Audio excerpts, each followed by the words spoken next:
কালকে প্রচণ্ড বৃষ্টিতে ঝড়ের মতন হয়েছিল। আমার তো পুঁই শাকের তেমনভাবে মাচা করা নেই, দুটো সুতো বেঁধে যে গাছের ডালপালা দিয়ে পুঁই শাক গাছটাকে দাঁড় করিয়ে দিয়েছিলাম। হ্যাঁ, পুরো ভেঙে পড়ে গেছে। যে কচু গাছের উপরে পড়েছে, কচু গাছগুলোও ভেঙে গেছে, অনেক গাছের ক্ষয়ক্ষতি হয়েছে। ভেন্ডি গাছগুলো শুয়ে পড়েছে। এখন এটাকে দেখি কিভাবে ঠিক করা যায়। আসলে বাড়িতে একটা লোক থাকলে সুবিধা হয়, একা একা এগুলো করাও যায় না। তবু শখ করে বাগান করতে হবে। আমার ভীষণ ভালো লাগে বাগান করতে।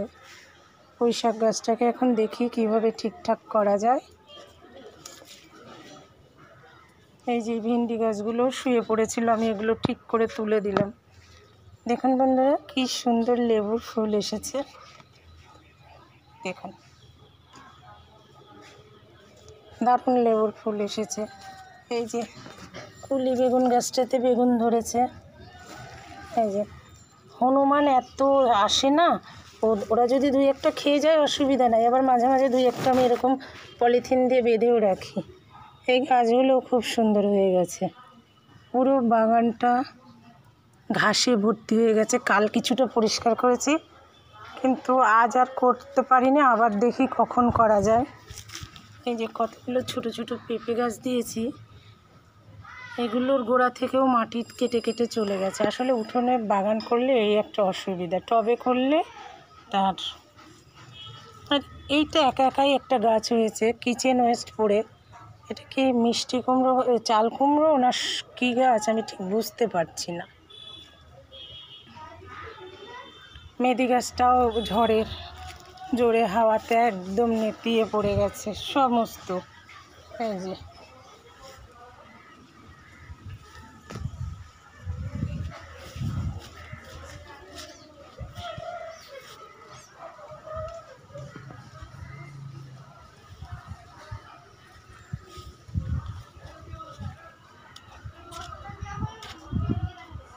নীলকণ্ঠ গাছটা দেখুন, আমি এরকম ছোট্ট করে রেখেছি, ঝাঁকড়া হয়ে গেছে, প্রচুর ফুল ফোটে। আজকে বৃষ্টির কারণে অনেকটা হয়ে গেছে, অল্পই হয়েছে। এই যে বীজ হয়েছে, আমি লতিয়ে লতিয়ে বড় হতে দিই না। অনেকগুলো জবার কাটিং দিয়েছিলাম তবে সেটাও বড় সড়ো হয়েছে। ওই যে দেখছেন, এই যে গাঁদার কড়ি এসেছে, এই যে আর এই যে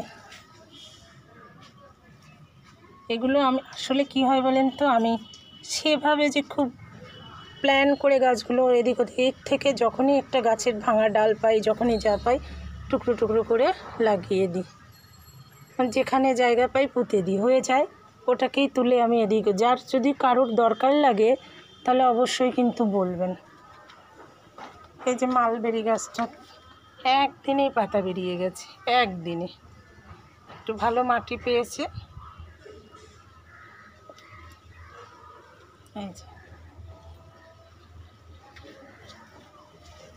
এখানেও কিছু কাটিং বসানো আছে, ঢাকা আছে।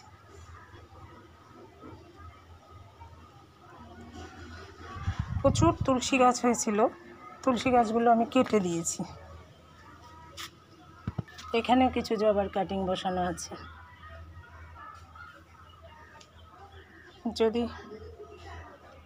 এই যে সব জায়গায় তুলসী গাছ হয়ে আছে। এই যে এত তুলসী গাছের তো আমার দরকার নেই, ভগবান মা তুলসী সবসময় তোলাও যায় না।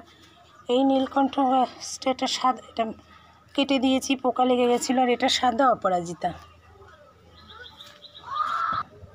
এই গাছগুলো হচ্ছে কেটে গেলে রক্ত বন্ধ হওয়ার জন্য এই পাতাটা ভীষণ উপকারী।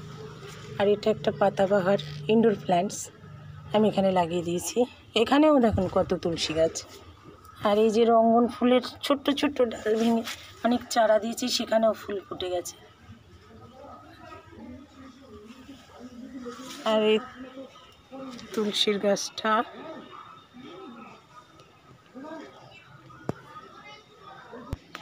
এই রাম তুলসী গাছও এখানে আর একটা হয়েছে। যদি কারোর লাগে ভালো দিন দেখে এসে নিয়ে যাবেন, আমার অসুবিধা নাই দিতে। এখানেও কিছু জবার কাটিং আমি পুঁতে দিয়েছিলাম, হয়ে গেছে। এই যে এটা কি গাছ বলুন তো? এই গাছটা ভীষণ উপকারী একটা গাছ, এটাকে বলে দুধ কি যেন নাম, সঠিকভাবে আমি জানি না। প্রচণ্ড উপকারী একটা গাছ। এই যে এই পাথরকুচির পাতা, আর এই গাছটা আমি রাস্তার ধার থেকে কুড়িয়ে এনেছি, খুব সুন্দর সুন্দর ফুল হয় বলে। এক নজরে বাগানটা একটু সামান্য অংশ দেখালাম।